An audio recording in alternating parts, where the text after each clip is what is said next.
Assalamualaikum warahmatullahi wabarakatuh. Halo Gen Suna, kembali lagi di Sunapod, Suara Kampus Narasi Kita. Podcastnya UIN Sultanah Narasi Akhlak Semawe, tempat kita ngobrol seru tapi tetap bermakna seputar akademik, keislaman, dan kehidupan mahasiswa. Siap-siap karena Suara Kampus akan mengudara dari Aceh untuk dunia.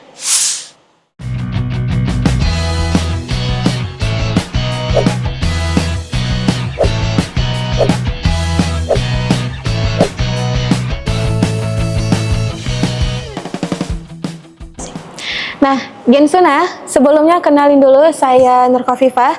Di episode kali ini kita akan ngobrol seputar esensi kuliah di era Gen Z. Tentunya saya nggak sendiri karena di sini hadir Bapak Dr. Iskandar MSI, Wakil Rektor Bidang Akademik dan Kelembagaan UIN Sultanah Narasi Akhlak Semawe. Selamat datang Bapak di podcast Sunapod episode kali ini. Assalamualaikum warahmatullahi wabarakatuh. Kalau kita lihat anak kelas 12 sekarang, banyak dari mereka yang sebenarnya itu kepingin kuliah gitu. Tapi ada juga yang ngerasa kalau kuliah itu bukan satu-satunya jalan. Apalagi seiring berkembangnya zaman gitu ya, pilihannya tuh makin banyak. Mulai dari course singkat sampai freelance gitu. Nah, bagaimana tanggapan Bapak melihat fenomena ini? Tentu fenomena ini itu terjadi di setiap zaman saya kira. Iya. Kalau orang-orang sering menyatakan sekarang itu kan zaman terjadi disrupsi. Jadi disrupsi itu memaksa kita untuk memilih dan memaksa kita untuk berada pada sebuah kondisi yang berbeda. Dulu juga ada disrupsi ketika masyarakat hidup di zaman batu, Iya. lalu mereka pindah ke zaman perunggu, Iya. lalu perunggu geser ke zaman besi dan seterusnya. Dan setiap zaman itu juga punya generasi, dan tentu setiap zaman juga telah mendidik orang untuk memilih cara mereka untuk hidup. Saat ini juga seperti itu saya kira, anak-anak Gen Z itu juga sedang untuk memilih dalam model belajar seperti apa. Nah, dalam kondisi seperti ini tentu kita perlu menyampaikan informasi yang seutuhnya kepada anak-anak kita agar bisa memilih jalan-jalan yang lurus untuk kemudian tidak hanya memastikan kehidupan mereka ke depan lebih baik, tapi juga keadaan negeri ini lebih maju dan damai. Untuk itu adik-adik barangkali itu silahkan berkomunikasi, berkonsultasi dengan yang lebih senior, dan juga silahkan ke kampus juga. Kita menyediakan platform informasi yang bisa diakses dari berbagai platform. Bisa langsung ke kampus, bisa juga di web yang bisa dilihat dan diakses. Tetapi satu hal yang ingin kita sampaikan bahwa kondisi zaman sekarang ini dengan pilihan-pilihan pragmatis, karena pekerjaan-pekerjaan itu dituntut untuk sebuah karya tertentu. Nah, tetapi bila keahlian itu hanya dimiliki satu hal, dan itu akan menyebabkan bermasalah dalam kehidupan yang akan datang. Karena kan pertukaran itu lebih cepat. Iya. Mungkin perlu diingat dulu, orang ketika belajar mengetik mesin tik itu 10 jari. Tapi tidak lama kemudian mesin tik itu kan hilang. Iya, Nah, kan? sudah tergantikan ya. Nah, sekarang pun demikian. Bila kita hanya punya satu skill saja untuk bekerja, maka keahlian ini nanti harus diganti dengan keahlian yang lain nanti. Maka untuk itu saya menghimbau pada adik-adik dan kita semua tentunya, kampus ini kan tidak semata-mata untuk mencetak batu bata. Iya, benar. Tetapi kita mencetak adik-adik menjadi tanah liat yang bisa menjadi batu bata dan juga bisa menjadi apapun. Kalau sedikit misalnya saya ingin sampaikan apa yang tadi saya sebutkan itu saya temukan sebuah pemikiran dari Amartya Sen. Dia itu seorang ilmuwan ekonomi yang mendapatkan Nobel dari India, dia mengatakan bahwa pendidikan generasi sekarang dan yang akan datang itu tidak pada untuk meningkatkan kompetensi, tidak hanya pada meningkatkan kapasitas, tetapi harus digeser pada peningkatan kapabilitas. Apa beda kedua hal itu? Bedanya adalah kompetensi dan kapasitas itu keahlian tentang satu hal. Tetapi peningkatan kapabilitas itu memungkinkan dia menjadi apapun nanti di masa yang akan datang. Tanah liat yang tadi saya sebutkan. Maka saya kira kampus ini itu tidak hanya memberikan keahlian menjadi batu bata, tetapi dalam waktu yang sama juga dicetak menjadi tanah liat agar adik-adik mahasiswa itu bisa menjadi apapun. Karena pilihan yang akan datang itu kita tidak tahu, tetapi bahwa manusia dengan segala kompetensi yang ada itu bisa melewati semua zaman yang cepat berubah, destruksi yang tadi saya sebutkan. Barangkali itu. Kalau menurut Bapak nih, seberapa penting sih sebenarnya kita itu memilih jurusan yang sesuai dengan diri kita? Sangat penting. Kalau memilih jurusan yang sesuai dengan diri mahasiswa itu amat sangat penting sekali. Maka adik-adik atau siapapun yang mau memilih jurusan dan program studi, saya kira itu harus memahami potensi dirinya dan apa peminatannya. Dan oleh karena itu kampus juga menyediakan banyak pilihan program studi.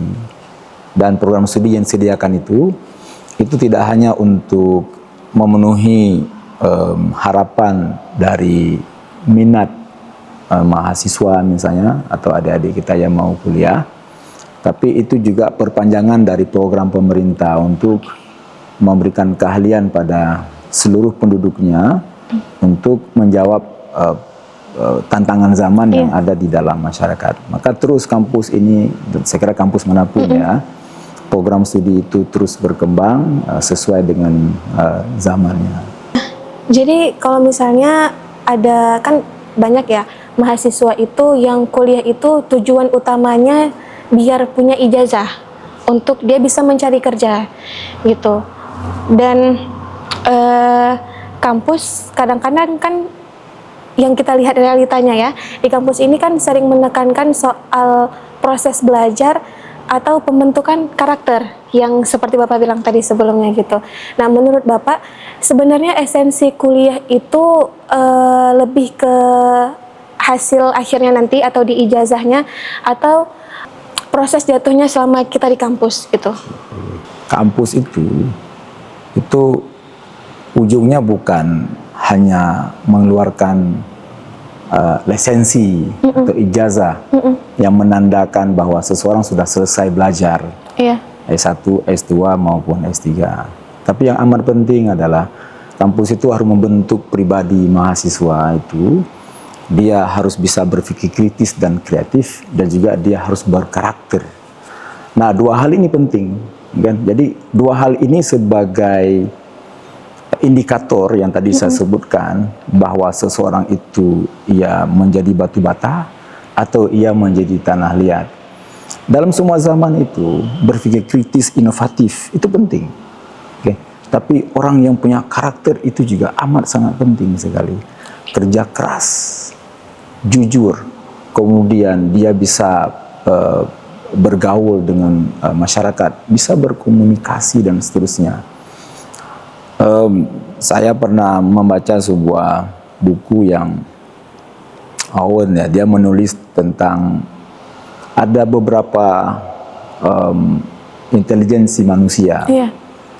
Ada kecerdasan matematika, ada kecerdasan musik, ada kecerdasan bahasa, ada kecerdasan apalagi itu memahami menggunakan tubuhnya itu untuk mengerti dan juga bisa memahami simbol-simbol, lalu kemudian apa yang terjadi bisa dia sederhanakan. Tetapi sayangnya tidak semua kecerdasan itu berimbang dalam mendidik generasi ini. Kita lebih fokus pada keahlian, kecerdasan matematika saja. Jadi ada ketimpangan ini. Jadi kampus itu ya untuk mendidik agar anak-anak menjadi kreatif tadi itu. Itu semua kecerdasan ini harus diberikan. Dan yang paling penting adalah karakter tadi itu. Maka dalam struktur kurikulum kita itu ada yang ujungnya itu untuk memberikan keahlian skill tertentu kepada mahasiswa kita. Tapi dalam kurikulum itu juga ada untuk membentuk karakter. Kan? Anak-anak mahasiswa kita. Dan akhirnya nanti di ujungnya mahasiswa itu dia punya skill tertentu dan juga dia punya kapabilitas untuk menjadi apapun. Kan? Bayangkan misalnya tiba-tiba itu lulusan kita itu ada peluang menjadi pemimpin. Kan? Maka dia harus siap menjadi pemimpin.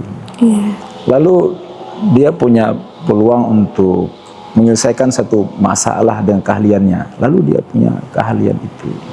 Jadi kampus, khususnya UIN ya, itu hadir dengan membaca problem itu.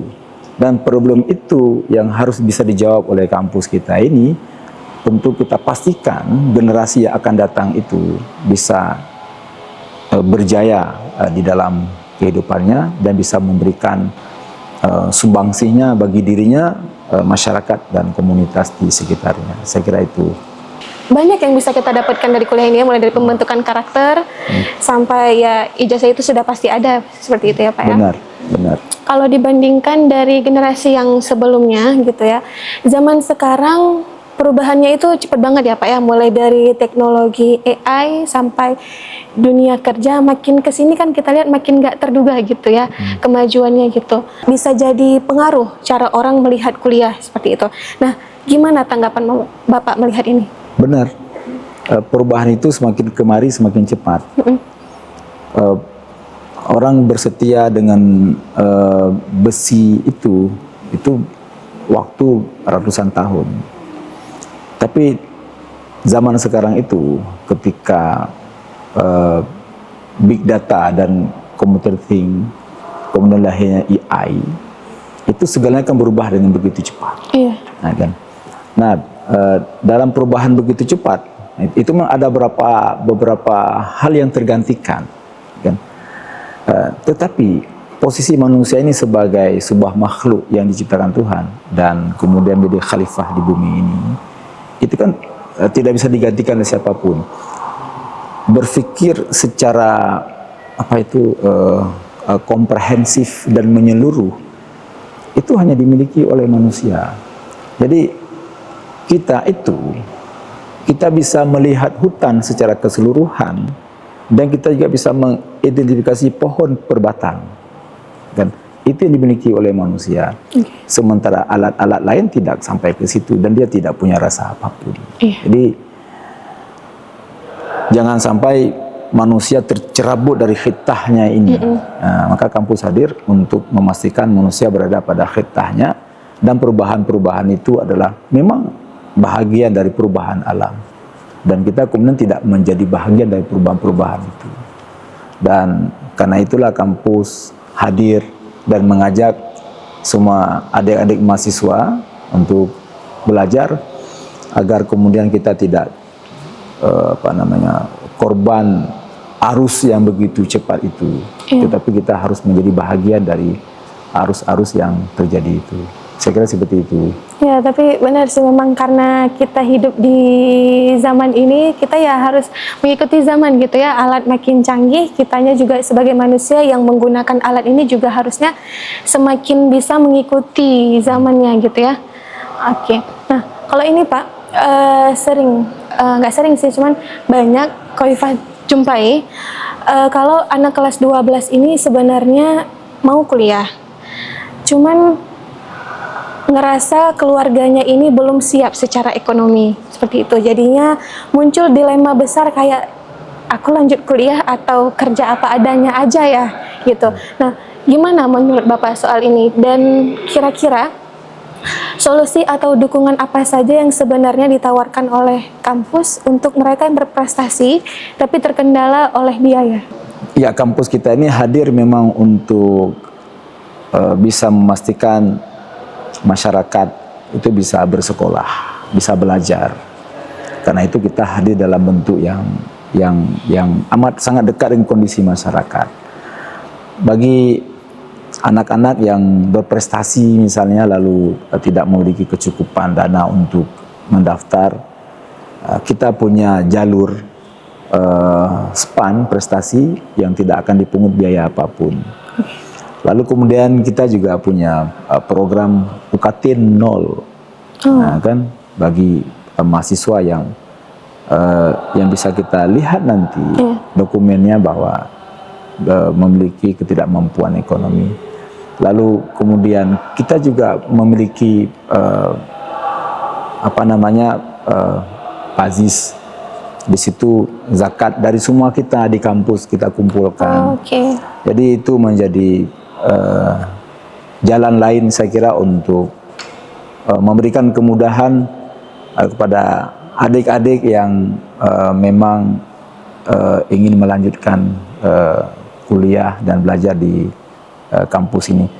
Kita juga banyak beasiswa dari pemerintah pusat, khususnya Kementerian Agama, dari mitra kita Bank Indonesia juga, dari BSI, dari Pegadaian, juga dari pemerintah Aceh seperti beasiswa Aceh Carong, dan juga dari orang tua asuh, kan. Saya kira telah banyak generasi yang sudah selesai di kampus ini dengan persoalan yang sama, tapi mereka bisa selesai. Tentu selesai dengan cara-cara yang skema-skema yang kita miliki, dan insya Allah semuanya itu sudah kita lewati. Yang paling penting adalah adik-adik mahasiswa punya minat, tekad untuk kemudian belajar, mengubah masa depan, mengubah wajah negeri, dan memastikan kita akan sampai nanti ke generasi emas ya, tahun 2045. Maka tekad itu harus dimulai sekarang, dan kami kampus ini menyediakan ruang untuk adik-adik dan juga masyarakat yang memiliki problem ekonomi tadi itu. Apalagi kita tahu sekarang sebahagian masyarakat kita sedang berdampak banjir dan kita tidak menutup mata itu. Dan bila ada yang ingin melanjutkan studi dengan berbagai hal problem tadi itu, datang ke kampus UIN ini, insya Allah kita akan mengakomodir, dan kita tidak akan ingin melihat masyarakat kita itu punya minat belajar yang tinggi, lalu kemudian harus selesai gara-gara tidak memiliki kecukupan finansial. Lalu apa tuh jawab kita semua yang tidak berdampak ini? Saya kira seperti itu. Jadi sebenarnya banyak cara untuk kita bisa kuliah. Salah satunya adalah dengan kampus menyediakan banyak beasiswa seperti itu. Nah Pak, kita sering ya mendengar kata sukses gitu ya, dan seringkali sukses itu diukur dari pekerjaan yang wah, penghasilan yang luar biasa seperti itu, dan pastinya kampus punya sudut pandang tersendiri tentang kata sukses gitu. Jadinya buat definisi sukses ini makin luas gitu. Nah, menurut Bapak gimana mengenai kata sukses itu sebagai seorang pendidik? Gimana UIN Suna Loksemawe ini memaknai seseorang ini sukses, memaknai kesuksesan seseorang ketika dia sudah menjadi alumni? Seperti itu. Baik, saya kembali tadi ke awal ya. Sukses itu dalam pemahaman saya setidaknya ini, itu adalah ketika seseorang atau alumni itu dia memiliki kebebasan untuk menjadi apapun. Ketika dia sudah selesai, dia tidak didikte oleh harus menjadi ini, kalau tidak itu maka dia tidak bisa bekerja. Dia harus punya kedaulatan tentang dirinya untuk memilih apapun, menjadi apapun. Syaratnya adalah ia memiliki kapabilitas tadi itu. Maka dengan kapabilitas itu dia bisa berakses semua sumber-sumber yang dia minati. Iya. Jadi ketika mahasiswa dan alumni kita sampai ke tahap itu, maka saya kira itu adalah sebuah kesuksesan. Untuk bisa menjadi apapun, berarti dia bisa berpartisipasi dalam membangun dirinya dan juga negeri ini dalam banyak hal. Saya kira itu. Jadi sukses itu sebenarnya bukan diukur dari penghasilan atau pekerjaannya gitu ya, tapi ketika dia bisa menjadi apapun, seperti itu. Oke. Nah, ini Pak sering pernah Khoifah alami sebelumnya ketika sebelum kuliah seperti itu, takut mengambil langkah, takut salah langkah, jadinya lama ragu sampai hilang banyak kesempatan gitu. Nah, menurut Bapak, apa satu bekal atau mentalitas yang mereka harus punya ketika mereka mengambil keputusan? Banyak riset yang sama menyatakan bahwa untuk memutus rantai keterbelakangan itu yang paling cepat adalah pendidikan.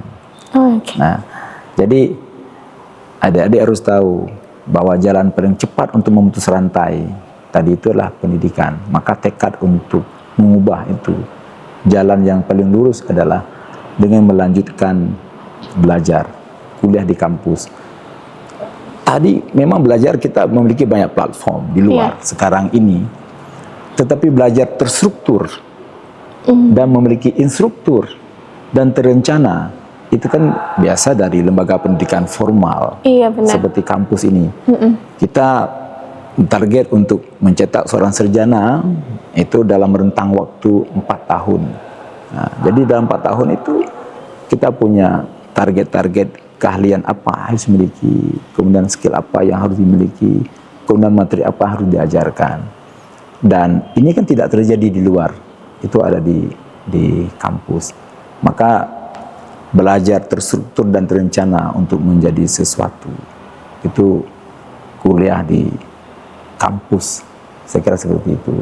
Oke, jadi seperti itu Genshona, luar biasa ya obrolan kita kali ini. Semoga bisa jadi motivasi dan pengingat untuk kita semua untuk terus belajar, untuk kalau bisa lanjut ke kuliah, pokoknya tempuhlah pendidikan setinggi mungkin, seperti itu ya Pak ya. Oke, untuk Genshona, terima kasih sudah menonton episode kita kali ini. Jangan lupa nonton juga podcast kita di episode-episode berikutnya. Nah, untuk Genshona juga jangan lupa untuk mengikuti semua sosial media kita yang ada di sini. Dan jangan lupa juga like, comment, share, and subscribe akun YouTube kita. Terima kasih. Wassalamualaikum warahmatullahi wabarakatuh. Waalaikumsalam warahmatullahi wabarakatuh.